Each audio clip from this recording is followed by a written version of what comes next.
नमस्कार बच्चों, आज हम एक अलग टॉपिक की बात करते हैं और वो टॉपिक है कारक। कारक बच्चे कक्षा 6 से ही पढ़ते जाते हैं। अनेक परीक्षाओं में कारक से संबंधित प्रश्न पूछते हैं, बच्चे उनका उत्तर भी दे देते हैं, लेकिन बहुत सारी बातें ऐसी हैं कारक के संबंध में जो शायद आप लोग नहीं जानते हैं और आज उन्हीं की विस्तार से चर्चा करते हैं। तो सबसे पहले हम बात करेंगे कारक शब्द की परिभाषा। कारक शब्द की परिभाषा, क्योंकि कारक के कितने भेद हैं, क्या पहचान है, आप बोल लेंगे, रट्टा मार लेंगे, लेकिन पता ही नहीं है कारक होता क्या है। कारक की बहुत सीधी सरल परिभाषा मैं आपको बताऊंगा। वो क्या है कि जो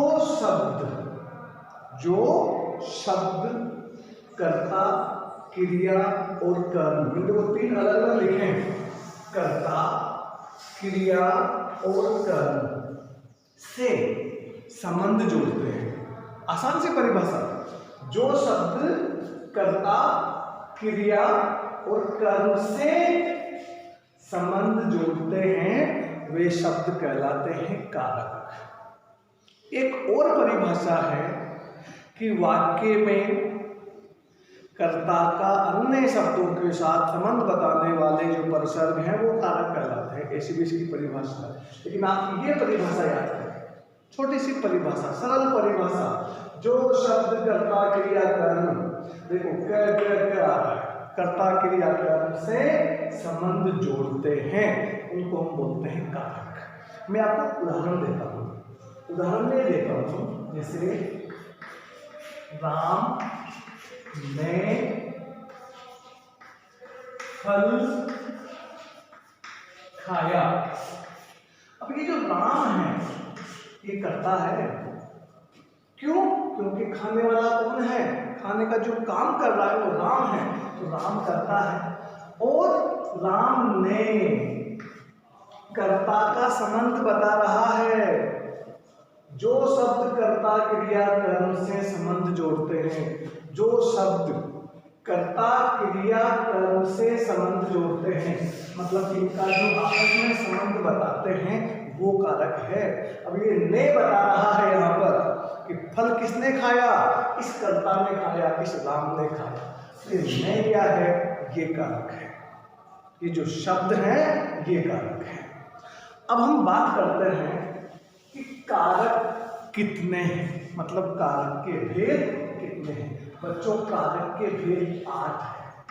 कितने हैं? 8 भेद हैं। कौन कौन से हैं उनकी हम बात करते हैं। कर्ता कारक, कर्म कारक, करण कारक, संप्रदान कारक, अपादान कारक, संबंध कारक, अधिकरण कारक और संबोधन कारक।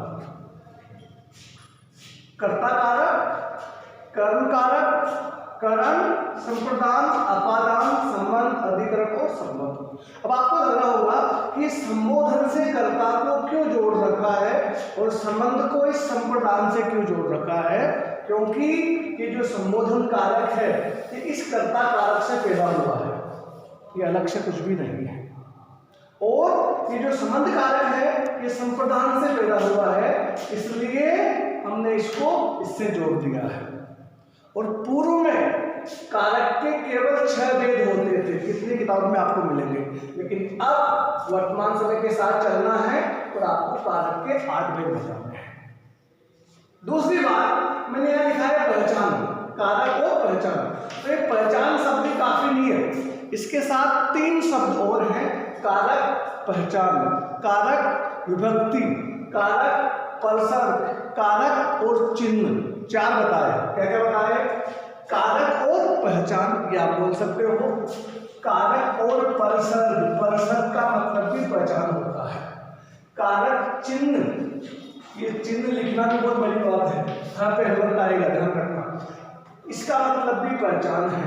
और एक शब्द होता है विभक्ति, विभक्ति का मतलब भी पहचान है। मतलब पहचान, परसर्ग, चिन्ह और विभक्ति, इन चारों में से कोई सा भी शब्द का आप प्रयोग कर सकते हैं और प्रश्न पूछा जाएगा तब इनमें से किसी का भी प्रयोग किया जा सकता है। बच्चों, केवल ये और ये सब लोगों को याद होता है, कारक और पहचान, कारक के चिन्ह, ये लोगों को याद ही नहीं, आप याद कर लेंगे। ये ऐसी बातें हैं जो बिना पैसे आपको बताई जा रही है घर बैठे। आप जब 12th पास कर लोगे, प्रतियोगी परीक्षाओं के लिए आप इंदौर, कोटा, उज्जैन जाओगे, इन्हीं चीज़ों को आपको वहाँ पे 1000 रुपये चुकाने पड़ेंगे और दोबारा से सीखना पड़ेगा। मेरा आपसे निवेदन है, आप इन चीज़ों को यहीं पे अभी ध्यान दे देंगे, बाद में आपके लिए बहुत फायदेमंद होगी। आपसे अनुरोध है मेरा। तो ये पहचान को हम पर्सन बोलेंगे, चिन्ह बोलेंगे, विभक्ति बोलेंगे। अब हम बात करते हैं कि जो कारक है इनकी पहचान कौन कौन सी है। कर्ता कारक की पहचान है ने। जहां भी आप ने देखोगे, किसी वाक्य में किसी शब्द के बाद ने आ गया, मतलब कर्ता कारक, कर्ता कारक, कर्ता कारक, 100% कर्ता कारक, डाउट होने की जरूरत ही नहीं। कर्म को, इस कर्म कारक की पहचान है को, करण से। अब यहां से के बाद में लिख देता हूं के द्वारा। के द्वारा मतलब किसी साधन से, किसी की सहायता से काम हो रहा है। संप्रदान के लिए, संप्रदान के लिए। अपादान से। आप कहोगे यहां भी से आ गया, यहां भी से आ गया, अरे भाई अंतर है, आप बता तो रहा हूं, आप ध्यान में रखिए। यहाँ पे के द्वारा है, यहाँ पे आप लिख लो अलग होने का भाव। किसका भाव? अलग होने का भाव। भाव का मतलब मोल नहीं है 2 रुपए किलो वाला, भाव का मतलब है अलग होने का अर्थ आपको महसूस हो लगे। संबंध का, के, की, एक होता है रा, रे और री। अब आप कहोगे रा रे री क्या है? हमारा, हमारे, हमारी, हमारा, हमारे, हमारी। ना, ने, नी भी होता है। अपना, अपने, अपनी, अपनी बहन, मेरी बहन, री आ गया लास्ट में, और राम की बहन। तो का, के, की, रा, रे, री, ना, ने, नी, इनमें से कोई भी आ सकता है। संबंध कारक अधिकरण में आता है में और पर, अलग अलग, में, पर, दोनों में से कोई भी। और संबोधन कारक में है विस्मयादि बोधक चिन्ह, ध्यान रखना। अरे संबोधन कारक की सबसे बड़ी पहचान, शब्द तो आएगा, शब्द के साथ में विस्मयादि बोधक चिन्ह। विस्मयादि बोधक मतलब पूर्णविराम लगाओ, एक बिंदु लगा दो नीचे, ये आपका हो गया विस्मयादि बोधक चिन्ह। तो हम बात कर रहे हैं भी किसकी? 8 कारक और उनकी पहचान। कर्ता ने कर्म को करण से, संप्रदान के लिए अपादान से, अधिकरण सॉरी संबंध का की अधिकरण में पर, संबोधन है, अरे ओ, इनकी पहचान ये हो गए कारक। अब हम बात करते हैं एक एक कारक को लेते हैं और उदाहरण सहित आपको मैं समझाता हूं, कोशिश करना समझने की। और एक और चीज, जब आप ये वीडियो देखते हो, आप उसको लाइव करते हो, अगर आपको उस वीडियो में कोई डाउट है, कोई दिक्कत है, तो आप मुझे तुरंत कमेंट करके बता सकते हैं, फोन करके बता सकते हैं। नंबर 1 पे लेंगे हम कर्ता कारक। इसकी पहचान है ने। देखो ने आ जाए वो कर्ता कारक है।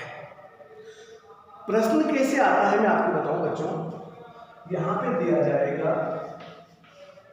सुरेश ने क्या बोलते हैं पेन खरीदा। ये वाक्य आपको दिया और यहाँ पे वो क्या करेगा, वो अंडरलाइन करेगा ऐसे। फिर प्रश्न पूछेगा रेखांकित शब्द में कारक का कौन सा भेद है। आपने देखा ने मतलब कर्ता ने, किसने?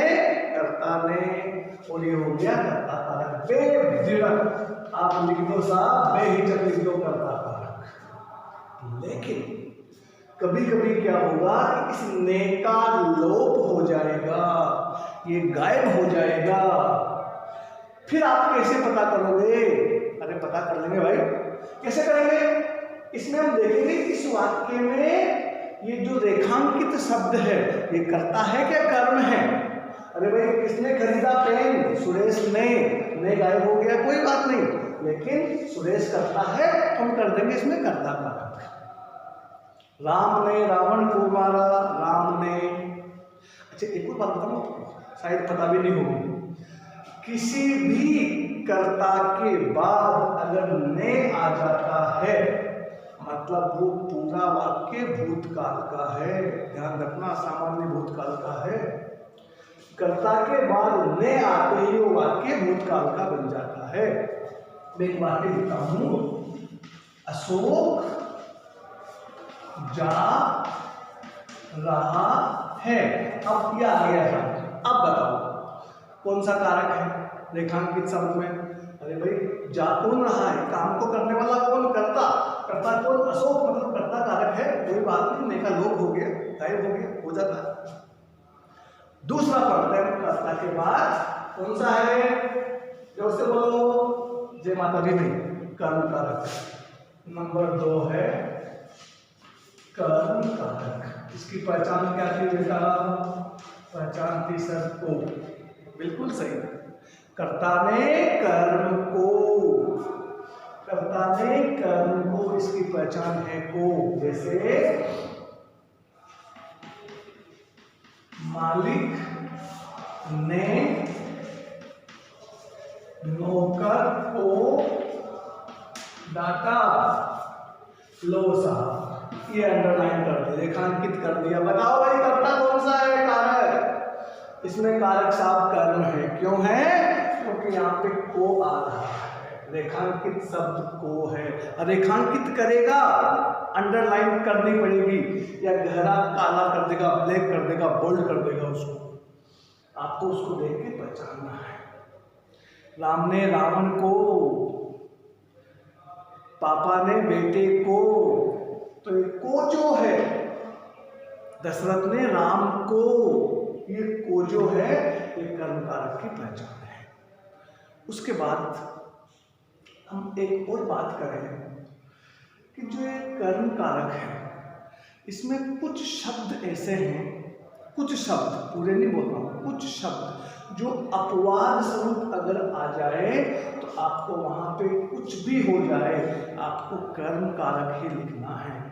जैसे गाय से दूध दुगना, अब वहां पे से आ गया, कर्म कारक नहीं है, आपको वहां पे कर्म कारक लिखना है, क्योंकि दूध दुगना में कर्म कारक ही होता है, ये अपवाद है। भीख मांगना, याचना करना, ये भी कर्म कारक होता है, ध्यान रखना। अब हम बात करते हैं नंबर 3, करण कारक। करण कारक की पहचान आपको मैंने बताई थी से, और से कैसे बताया था? साधन के रूप में, माध्यम के रूप में, सहायता के रूप में। और यहाँ पे कितनी बार के द्वारा भी आता है, के द्वारा। जैसे मैं पेन से लिखता हूं, किससे लिखता हूं? लिखता हूं। अब इसमें एक और चीज, ये तो आ गया आपका से देखा। आप ये सोच रहे क्या, ये पेन की सहायता से लिख रहा है, पेन के द्वारा लिख रहा है, तो इसमें कर्म कारक है। एक और चीज आप कभी देखना, अगर आप इसमें से उस कर्म कारक को निकाल दोगे ना तो फिर ये मामला थोड़ा असंभव दिख जाएगा आपको। कैसे? अगर इस पेन को निकाल दो, मैं पेन से लिखता हूं, अब आएगा मैं लिखता हूं, अब डाउट हो गया। पेन से लिखा, पेंसिल से लिखा, तो ये जो शब्द है से, ये अगर सहायता के रूप में आता है, आप आंख बंद करके बोल सकते हो कर्म कारक है, कर्म कारक है। नंबर 4 पे हम बात करेंगे संप्रदान कारक की। संप्रदान कारक की पहचान क्या थी? के लिए, के लिए, के लिए। मैं एक और चीज यहाँ पे लिख देता हूं, आप यहाँ पे देखना, देने का भाव, इसको याद रखना प्लीज। देने का भाव, देने का भाव मतलब होता है, पहले इसकी बात नहीं करेंगे, इसकी बात करेंगे। जैसे मैंने बहन के लिए खिलौने खरीदे। किसके लिए? बहन के लिए। क्या खरीदे? खिलौने खरीदे। अब देखो साहब, ये के लिए आ गया, मतलब ये संप्रदान कारक है। मैंने पिताजी के लिए कमीज खरीदा। के लिए किसके लिए? किसके लिए? के लिए। ये जहां के लिए आएगा संप्रदान कारक आ जाएगा। अब हम बात करते हैं देने का भाव। देने का भाव का मतलब बच्चों यहाँ पे ये है, अगर हम किसी वाक्य को पढ़ें और मान लो उसमें कहीं कोई रेखांकित नहीं है, कोई अंडरलाइन नहीं है, पूरा वाक्य है, और उस वाक्य को पढ़ने से आपको लगे कि इस वाक्य में एक व्यक्ति के द्वारा दूसरे को कुछ दिया जा रहा है। क्या किया जा रहा है? दिया जा रहा है। उसको हम बोलते हैं संप्रदान कारक। मतलब वहां भी संप्रदान कारक होगा। कैसे? देखिए, जैसे पंडित जी ने भक्तों को कथा सुनाई। कोई अंडरलाइन नहीं है, पूरा वाक्य दे दिया। आपको लगा भाई पंडित जी के द्वारा क्या किया जा रहा है? कथा सुनाई जा रही है, ज्ञान दिया जा रहा है। इसको भक्तों को। अगर हम लिख दें यहां पर, आपने भिखारी को पैसे दिए। देने का भाव है, मतलब ये भी संप्रदान कारक है। जहां पे देने का भाव आ जाए वहीं पर संप्रदान कारक है। मालिक ने नौकर को कार दे दी। मालिक ने नौकर को कार दे दी। भाई कार कौन देता है, लेकिन दे रहा है ना, ले लो आप तो जहां देने का भाव है वहां पे संप्रदान कारक है।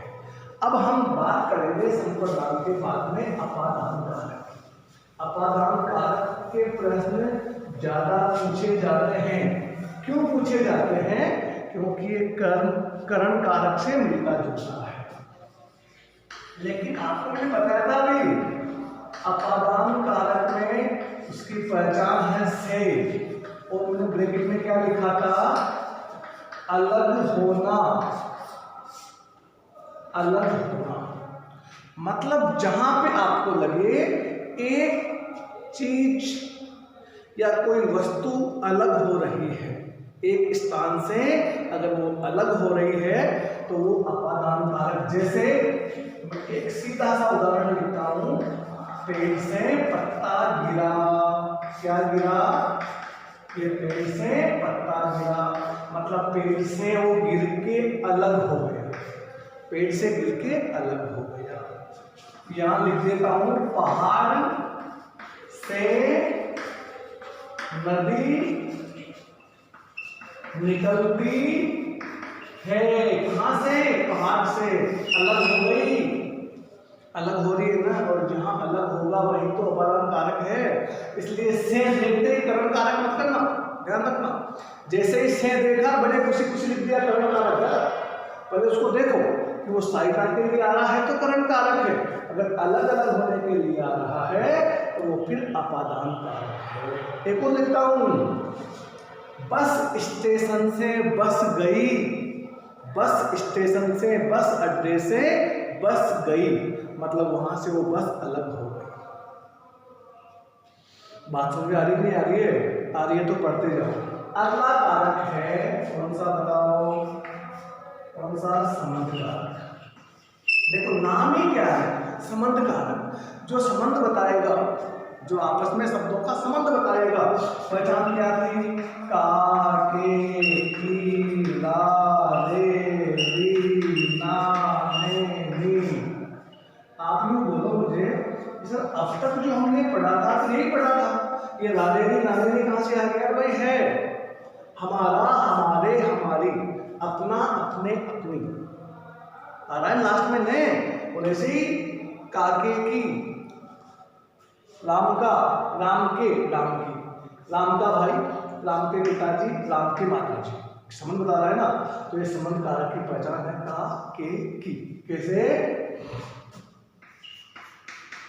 राजा के पुत्र को पुत्रा अधिकारी बनाया गया। किसको बनाया भाई? राजा। अंडरलाइन यहां किया है, राजा के पुत्र को। राजा के किसका पुत्र? राजा। ये है आपका संबंध कारक। अगर ये लाइन यहां होती तो फिर कर्म कारक हो जाता, क्योंकि को है। किसको बनाया? पुत्र को, कर्ता ने कर्म को। ऐसे अब हम बात करते हैं संबंध के बाद में अधिकरण कारक। अधिकरण कारक में ज्यादा उलझन नहीं है। अधिकरण कारक से प्रश्न पूछे भी जाते हैं, इतने अधिक भी नहीं। अधिकरण कारक की पहचान क्या थी? मैंने आपको बताई थी अभी, मैं और पर। मैं और पर, ये ध्यान रखो, मैं और पर। जैसे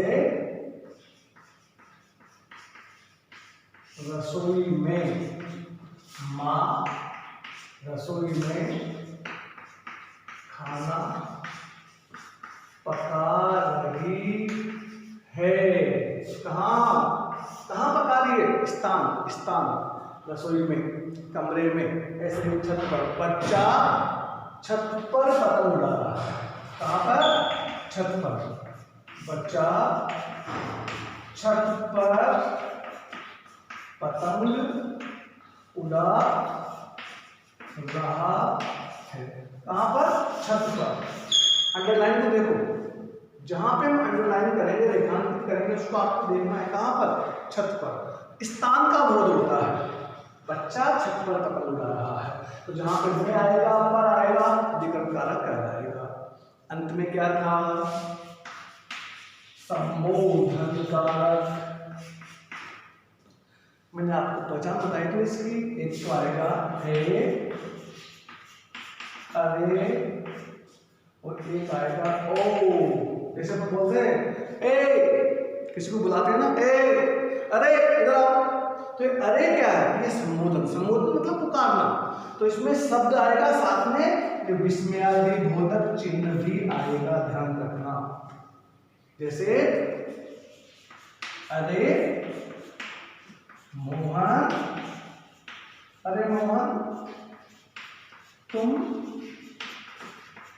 आ गए, ये अंडरलाइन कर दी। बताओ भाई कारक कौन सा है? बता दिया भाई, संबोधन कारक है। तो बहुत आसान है। करत करत अभ्यास के जड़ मत होत सुजान, रसरी आवत जात से सिल पर परत निशान। पत्थर पे भी अगर रस्सी को रगड़ते रहें तो वहां पे निशान बन सकता है। तो हमारा दिमाग तो बहुत कोमल है, बहुत सॉफ्ट है, मुलायम है। बार बार पढ़ो, अपने आप याद हो जाएगा। एक बार में फिर आपको रिपीट कराता हूँ। कारक क्या है? जो शब्द कर्ता क्रिया कर्म से संबंध जोड़ते हैं वो कारक हैं। कारक कितने हैं भाई? 8 हैं। कर्ता ने कर्म को करण से, संप्रदान के लिए अपादान से, अधिक संबंध, उसके बाद में फिर अधिकरण, उसके बाद में फिर संबंध।